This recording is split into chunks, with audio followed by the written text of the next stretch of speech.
하나님 여호와께 범죄하여 우리 하나님 여호와의 목소리에 순종하지 아니하였음이니이다. 아멘. 예레미야 선지자는 계속해서 북이스라엘의 제약에 대해서 그 제약을 따라가고 있는 남유다를 책망합니다. 아무리 옳은 이야기를 하더라도 또 아무리 맞는 이야기를 하더라도 그 이야기가 계속해서 나의 잘못을 드러내고 또 나의 아픈 곳을 계속해서 찌른다면 사실은 우리는 그 말씀을 계속해서 듣고 있기가 참 힘들 수밖에 없습니다. 계속해서 반복해서 듣는다는 것은 고역이고 또 가시방석 위에 앉아있는 것 같은 느낌일 겁니다.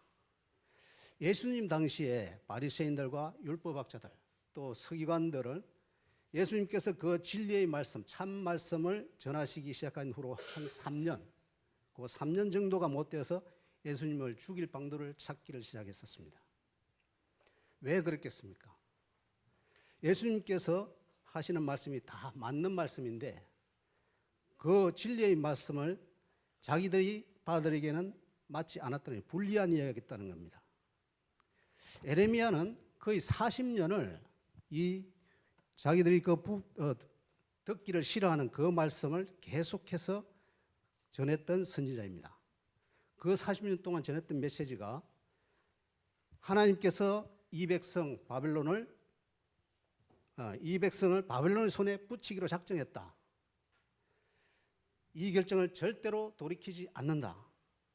이것이 예레미야 선지자가 선포했던 말씀의 전부였습니다. 그러니 어떤 사람들이 이 말씀을 좋아했겠습니까? 제가 만약에 이 말씀을 묵상하면서 생각해 보니까 제가 예레미야였다면 아마 하나님 이제 그만 좀 하게 해주세요. 너무 힘들어요. 저 사람들도 이제 알아들을 만큼 알아듣지 않았겠습니까? 이렇게 기도했을 것 같습니다. 이것이 예레미야 선지자가 하나님께 할 수 있는 그 기도였을 것인데 불구하고 하나님의 말씀이 성취되는 그 순간까지 40년 동안 계속해서 이 말씀만을 선포했습니다. 이 당시에도 이스라엘에는 많은 선지자가 자칭하는 선지자들이 있었을 겁니다. 그 사람들은 대부분이 자기가 좋아하는 말, 백성들이 좋아하는 평안과 축복, 번영과 평화를 약속하는 메시지들을 끊임없이 선포하고 있었을 겁니다. 이런 올바른 쓴소리는 얼마나 듣기가 싫었겠습니까? 전하는 사람도 듣는 사람도 모두가 편하지 않았을 겁니다. 많은 것을 잃어버릴 각오를 해야만 이 말씀을 끝까지 선포할 수 있었을 겁니다. 그래서 예레미야 1장 6절에서 8절을 보면은 이 예레미야가 주 여호와여 보소서 나는 아이라 말할 줄을 알지 못하나이다 하니 여호와께서 내게 이르시되 너는 아이라 말하지 말고 내가 너를 누구에게 보내든지 너는 가며 내가 너에게 무엇을 명령하든지 너는 말할지니라. 너는 그들 때문에 두려워하지 말라. 내가 너와 함께하여 너를 구원하리라. 이 말씀 하나 믿고 끝까지 목숨까지 이를 각오로 끝까지 말씀을 선포했던 예레미야 선지자입니다. 우리는 지난주에 지금이라도 회개하고 돌아오면 긍휼을 베푸신다고 하셨던 하나님이 몇 가지 중요한 축복을 제시했었습니다. 더 이상 언약궤가 필요 없게 하겠다고 하시면서 예루살렘의 성전의 지성소가 아닌 각 사람의 심령 속의 남편으로 양육자가 되시겠다고 하셨습니다. 또 뿐만 아니라 성전을 중심으로 하나님의 면전에서 살게 하겠다고 하시고 남북으로 갈라져 있는 이스라엘을 서로 화해하고 통합하게 하겠다고 약속하셨습니다. 또 그들이 죄를 자복하고 돌아오기만 하면 선한 목자를 세워서 다스리게 하실 것이라는 구원의 말씀을 선포하신 내용을 같이 읽었습니다. 오늘 본문은 이스라엘 백성들에게 주는 은혜의 약속과 당부의 말씀입니다. 이스라엘 백성이 돌아오기를 간절히 바라는 하나님의 심정을 말해주고 있습니다. 먼저 19절과 22절 말씀을 한번 보겠습니다. 19절에서 22절 말씀입니다. 19절을 먼저 보면 내가 말하기를이라는 말로 시작하고 중간에 또 보면 내가 다시 말하기를이라는 표현이 나옵니다. 이것은 하나님이 그 마음을 품고 계셨다는 생각을 드러내고 있습니다. 예레미야가 본문의 내용을 선포하고 있는 때는 성군인 요시야 왕 때의 그 통치 기간입니다. 그리고 본문의 내용은 100년 전에 이미 멸망했던 북이스라엘에 대한 북이스라엘 백성과 그 후손들에게 주고 있는 말씀입니다. 이것은 여호와의 말씀을 남유다의 모든 사람들이 새겨듣고 북이스라엘의 같은 길을 가지 아니하도록 주의를 하라는 내용으로 세 가지로 요약할 수가 있는데 19절의 그 내용을 보면 첫 번째가 어떻게 해서든지 이스라엘 자손들을 언약의 백성으로 삼아서 하나님의 자녀들 가운데 떳떳하게 설 수 있도록 만들기를 원하신 겁니다. 두 번째가 적과 꾸려는 귀한 땅을 기업으로 주겠다고 약속하셨고, 세 번째가 이스라엘 자손들이 하나님을 아버지로 부르고 패역함으로부터 아버지 하나님을 떠나지 말라고 요구하신 것입니다. 하나님의 생각은 이스라엘에게 가장 아름다운 땅을 주고 또 아버지와 자녀의 굳건한 관계를 맺는 것입니다.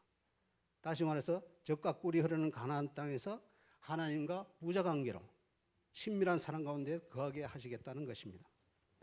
지난주에 읽었던 말씀처럼 지금까지는 부부의 관계로 계속 표현을 했지만 이 내용에서는 부자 관계로 말씀을 합니다. 부자 관계로 표현한 것은 하나님의 것은 다 그 자녀들의 것이라는 겁니다. 육신의 아버지도 우리 육신의 부모들도 순종하는 자식들에게 모든 것을 주어도 아까워하지 않는 것처럼 하나님은 그 사랑 안에서 모든 것을 이스라엘에게 주고 보살펴 주시고자 한 것입니다. 다음 20절과 21절을 보시면 20절에 북이스라엘은 부정한 아내와 같이 하나님을 속이고 떠났다고 하고 21절에 그들은 헐벗은 산에서조차 우상을 위한 단을 만들어 섬긴 것으로 기록되고 있습니다. 원래 우상 숭배는 숲이 우거진 곳에서 행해졌는데 이스라엘은 깊은 숲은 물론이고 숲이 없는 산에서조차 우상을 부를 정도로 우상 숭배가 만연했습니다. 이 북이스라엘은 초대 왕인 여로보암 1세 때에 금송아지를 만들어서 우상을 만들어서 여호와라고 부르면서 섬기고 세월이 지나도 전혀 변화가 없었습니다. 이것 때문에 하나님께서는 그들을 먼저 버리셨습니다. 그것 때문에 BC 722년에 아수르에 의해서 북이스라엘이 망하고 그 백성들은 포로로 끌려갑니다. 아수르의 공격으로 절박한 순간이 되어서 그때서야 하나님께 구원을 간청하지만은 하나님께서는 그들의 간구에 귀를 기울이지 않습니다. 그 이유는 그동안 많은 선지자를 그들에게 보냈고 여호와를 떠나 우상을 섬긴 죄를 자복하고 용서를 구하라고 계속해서 말씀하셨는데 그 말은 듣지 않고 듣지 않았기 때문에 북이스라엘이 이방인에 의해서 망하는 것이 하나님의 정의로운 심판으로 보는 것이 맞습니다. 22절 말씀입니다. 배역한 자식들아 돌아오라. 내가 너희의 배역함을 고치리라 하시니라. 보소서 우리가 주께 왔사오니 주는 우리 하나님 여호와심입니다. 이 말씀에 보면은 하나님은 이스라엘 백성을 향해서 배역한 자식들아 돌아오라고 부르고 계십니다. 그렇게 거짓과 배신의 상처를 당하시고도 끝까지 이스라엘이 돌아오기를 기다리고 계십니다. 이것이 바로 하나님 아버지의 마음입니다. 돌아오기만 하면 됩니다. 우리가 돌아온 탕자의 비유를 보면 아버지는 돌아온 탕자에게 아무것도 묻지 않습니다. 왜 그랬느냐고, 내가 그 많은 돈을 줬는데 다 어디에 썼냐고 물을 법도 하지만 한마디도 묻지 않았습니다. 그저 이 내 아들은 죽었다가 다시 살아났고 내가 잃었다가 다시 얻었노라 이 말뿐입니다. 생명이 있는 것만으로 살아서 돌아온 것만으로 만족해 하시는 것입니다. 하나님은 그렇게 배역한 자식들이 돌아오기를 기다리고 계십니다. 그리고 돌아오는 것이 끝이 아니라 내가 너희의 배역함을 고치시리라고 본문에서 말씀하고 있습니다. 이 고치신다는 단어는 다른 말로 표현하면 병으로 진단하신다는 말도 됩니다. 병이면 치료의 가능성이 있지 않습니까? 지금까지 이스라엘이 죄악을 향하고 우상을 숭배한 것은 그들이 병들었기 때문입니다. 아예 고칠 수 없는 장애가 아니고 어디까지나 병이 든 것이고 고침받을 가능성이 있고 소망이 있음을 말합니다. 하나님의 은총이 주어지면 치료될 수 있는 것입니다. 이게 얼마나 큰 은혜인지 모릅니다. 하나님은 죄로 타락한 우리, 우상숭배에 빠진 우리들을 구제불능이라 여기지 않으시고 병 때문에 그런 것이라고 치유가 가능한 것으로 보시고 있습니다. 그렇게 돌아오기만 하면 고치고 건강하고 바른 믿음의 사람으로 만들겠다는 것입니다. 얼마나 간절한 부르심이고 뜨거운 사랑인지 모릅니다.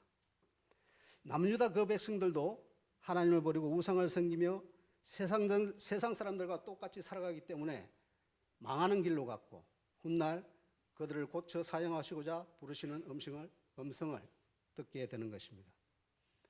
우리가 요한계시록을 포함한 성경 말씀에서 읽었듯이 성도로서 오늘 살고 있는 우리도 세상 사람들처럼 하나님의 뜻을 모르고 제멋대로 살아가고 있기 때문에 이 세상의 역사가 종말을 맞이할 때 같이 믿는다고 하지만 같이 종말을 맞을 수 있을 것입니다. 그러나 그 전에 하나님의 복음이 온 세상에 전파가 되고 세상 사람들이 해결을 원하시는 하나님의 음성을 이 세상의 마지막 때가 임하기 전에 모든 사람들이 듣게 될 것이라고 마태복음에서는 말씀하고 있습니다. 그래서 우리는 세상의 종말이 오기 전에 회개의 열매를 맺고 복음을 전하여 좋으신 아버지 하나님의 사랑에 신실하게 응답하는 성도들이 되어야 하겠습니다. 오늘 예레미야는 하나님이 이 크신 사랑에 감사하면서 하나님 앞에 회개 기도를 합니다. 그것이 22절 하반부터 25절까지 내용입니다. 이 하나님의 부르심에 예레미야는 이스라엘을 대신해서 이스라엘 산 위에서 헛된 우상을 섬기고 조상 때부터 부끄러운 우상 숭배했음을 회개하면서 기도를 합니다. 이 기도에 하나님께서 응답하시는데 22절 중반부를 한번 보시면 보소서 우리가 주께 왔사오니 주는 우리 하나님 여호와심이다 하고 고백합니다. 누구나 하나님의 뜻을 깨닫게 되면 하나님께로 돌아오게 되어 있습니다. 그 깨달음이라는 것이 우리를 창조하신 우리의 인생을 바른 길로 인도하시는 구원의 하나님이시라는 사실을 정확하게 알게 되는 것이 깨닫는 것이라 합니다. 하나님께 돌아오기 위해서는 우상들이 환난의 때에 아무런 도움도 되지 않는다는 것을 뼈저리게 체험해야만 돌아올 수 있다고 합니다.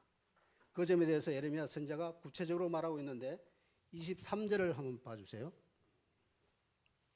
23절은 작은 산들과 큰 산 위에서 떠드는 것은 참으로 헛된 일이라. 이 가나안 일대에서 원주민들은 어떤 신으로 섬겨 있는 신이 농사와 풍요의 신인 바알신이라고 했습니다. 이 바알신당은 주로 높은 산 위에 지어져 있고 그리고 다른 우상들은 기타 우상들은 낮은 산에 지어져 있다 합니다. 백성들이 높은 산에서 풍년을 기원하면서 제사를 지내고 나서 그 2부 순서가 있는데 2부 순서로 축제를 벌인다 합니다. 그 축제가 정말 음란하기 짝이 없답니다. 하나님께서 만드신 가정의 질서를 송두리째 무너뜨리는 그런 행위입니다. 그럼에도 바알과 우상들에게 구원을 구하고 있습니다. 그러나 사람들 손에 만든 우상들이 무슨 능력이 있어서 사람들을 환난에서 건져낼 수가 있겠습니까? 우상들이 비참하고 고통스러움에 빠진 백성들을 구해줄 수 없다고 하는 사실을 뼈저리게 깨닫게 되면 하루빨리 하나님께 돌아와야만 합니다. 늦어지게 되면 나라가 망하고 백성들이 모두 세상의 노예가 되고 마는 이런 남유다 같은 현실이 발생하고 마는 겁니다. 그래서 예레미야 선지자는 하나님의 말씀을 백성들에게 선포하는데 이스라엘의 구원은 진실로 우리 하나님 여호와께 있다고 선포하고 있습니다. 24절에서 그 부끄러운 그것이 우리가 청년의 때로부터 우리 조상들의 사람인 양떼와 소떼와 아들들과 딸들을 삼켜 싸운 적, 이 말씀은 짐승과 아들, 딸들을 바알에게 제물로 바쳤다는 얘기입니다. 이스라엘 백성들이 오래전부터 청년 때부터 우상을 섬겼음에도 그들의 산업이 잘 되거나 번성하거나 또 축복을 받지 못했다는 것을 말하고 있습니다. 만약 그 우상이 이스라엘 백성을 구원하는 그런 존재였다면 그들 자손이 번성하고 또 삶이 복을 받고 양떼와 소떼가 큰 산업을 이루어져야 하지 않았겠습니까? 그러나 결과는 이방인의 침략과 또 전쟁과 기아와 기근뿐이었음을 하나님께 고백하고 있는 것을 볼 수가 있습니다. 25절을 보십시오. 우리는 수치 중에 눕겠고 우리의 치욕이 우리를 덮을 것이니, 전반부에 이렇게 말씀이 나오는데 백성들이 하나님을 버리고 우상을 섬긴 결과 어떤 결과로 나타나는지를 에레미야가 두 단어를 사용해서 말하고 있습니다. 바로 수치와 치욕입니다. 구원의 하나님을 버리고 사람이 만든 우상을 택해 섬겼으니까 전쟁을 어떻게 피할 수 있으며 또 자신들의 지은 죄 때문에 나라가 망하는 것과 적들에게 포로로 붙들려가는 종살이를 하게 되는 이것들이 수치고 치욕입니다. 25절 하반부에 보면은 이는 우리와 우리 조상들이 청년의 때로부터 오늘까지 우리 하나님 여호와께 범죄하여 우리 하나님 여호와의 목소리에 순종하지 아니하였음이니이다 하고 말하고 있습니다. 에레미야는 오래전부터 백성들이 하나님께 범죄한 것과 말씀에 순종하지 않고 선지자의 목소리를 무시한 것에 대해서 하나님 앞에서 믿음 생활을 제대로 하지 않고 사람들 앞에서 율법만 강조한 것이 믿음 생활이 아니고 종교 생활에 불과한 것이고 하나님이 살아계심과 그 역사심이 계시의 말씀 속에 들어있음에도 불구하고 그것을 무시하는 삶을 살아간 것이라고 꾸짖고 있는 것입니다. 다시 정리하면 하나님을 바르게 믿지 아니하면 그 땅이 황폐화되고 백성들은 남의 나라의 종이 될 수밖에 없다. 또 하나님 앞에서 온전한 믿음 생활을 하지 않고 우상을 섬기면 그 민족이 수치와 치욕의 역사를 당하게 된다는 것을 기억하고 우리 서울 이기는 교회 성도님 모두가 말씀에 순종하고 말씀 전한 자의 목소리를 잘 듣고 기억해서 끝까지 하나님만 섬김으로 이 세상에 하나님의 구원이 임하고 모두가 영생의 하나님 나라인 새 예루살렘에 모두 들어가시는 성도님들이 되시기를 바랍니다. 기도하겠습니다. 사랑의 하나님 아버지, 우리가 하나님을 떠나 세상의 것들을 더 사랑했음을 회개합니다. 이스라엘은 시내산에